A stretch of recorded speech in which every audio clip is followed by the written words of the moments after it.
नमस्कार दोस्तों, जय जोहार। मैं कौशल तिवारी और बिहनिया संध्या में आपका स्वागत है।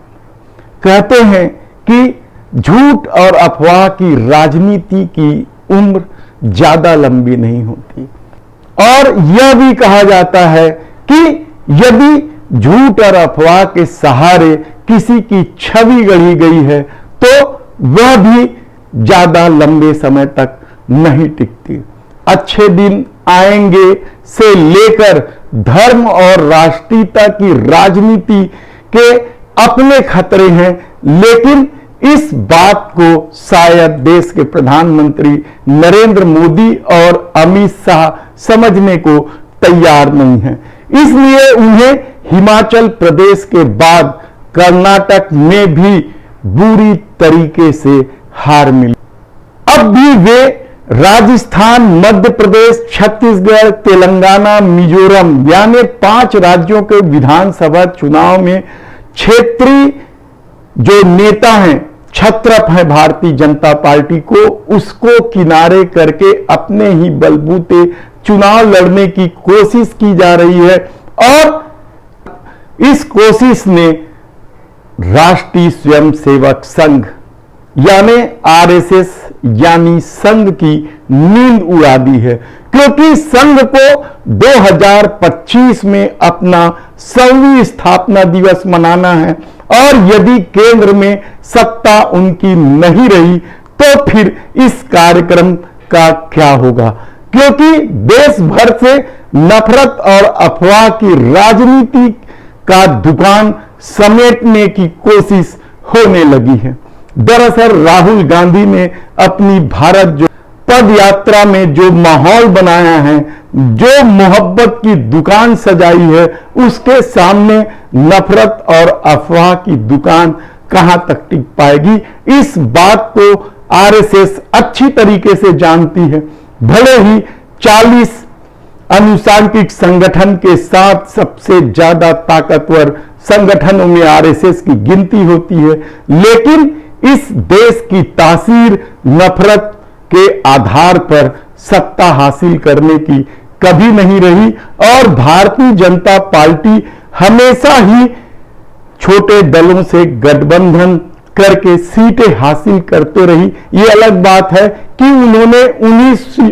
छोटे दलों को खत्म करने की भी कोशिश की। यही वजह है कि जिस एनडीए में 28 दल हुआ करते थे, वहां उनके पुराने साथी एक एक करके छोड़ते चले गए, जिसमें शिवसेना का भी नाम आप ले सकते हैं, शिरोमणि अकाली दल का भी नाम ले सकते हैं,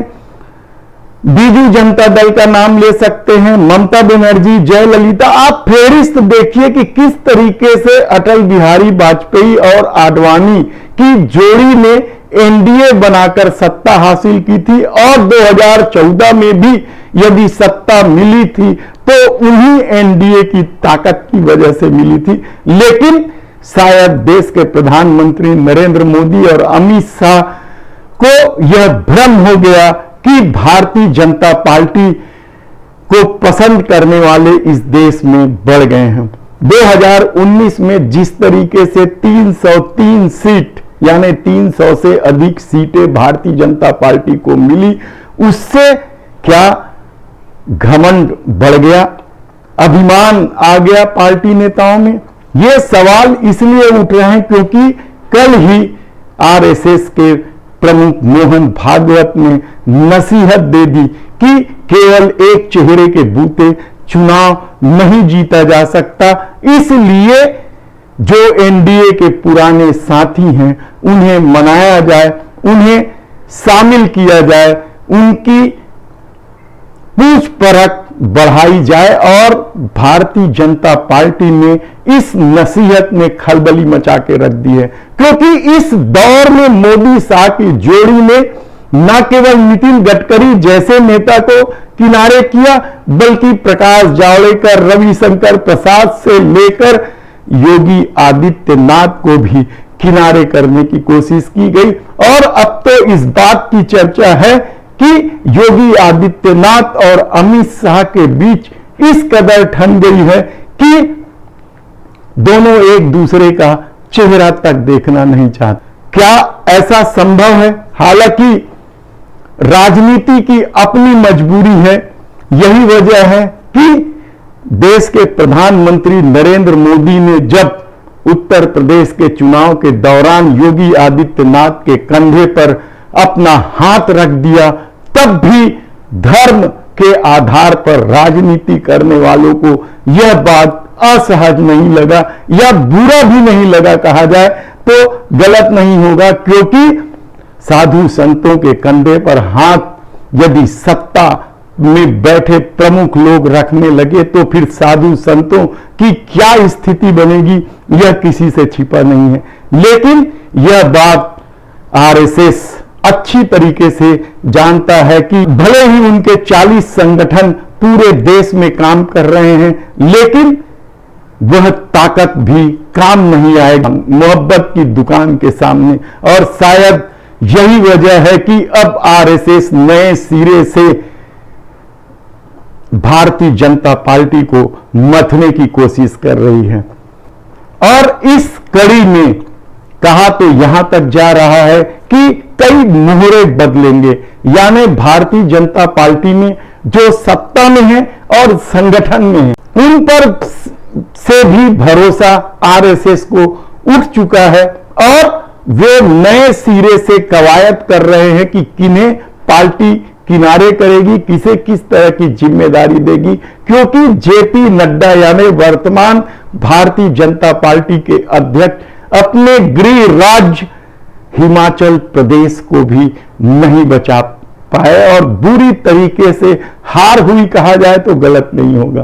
कर्नाटक में भी येदियुरप्पा की वापसी का जो खेल खेला गया वह भी काम नहीं आया, तो क्या राजस्थान में वसुंधरा राजे सिंधिया को मनाने की कोशिश काम आएगी? यह सबसे बड़ा सवाल है, क्योंकि वहां कांग्रेस ने गुटबाजी के जरिए इस तरीके से परसेप्शन गढ़ लिया है कि भारतीय जनता पार्टी कहीं दिखाई नहीं दे रही है। मध्य प्रदेश में भी भारतीय जनता पार्टी यानी शिवराज सरकार की बुरी स्थिति है और वहां महाराज यानी ज्योतिरादित्य सिंधिया और शिवराज के बीच लड़ाई सड़कों तक आ गई है और दोनों के बीच तलखी इतनी बढ़ गई है कि एक दूसरे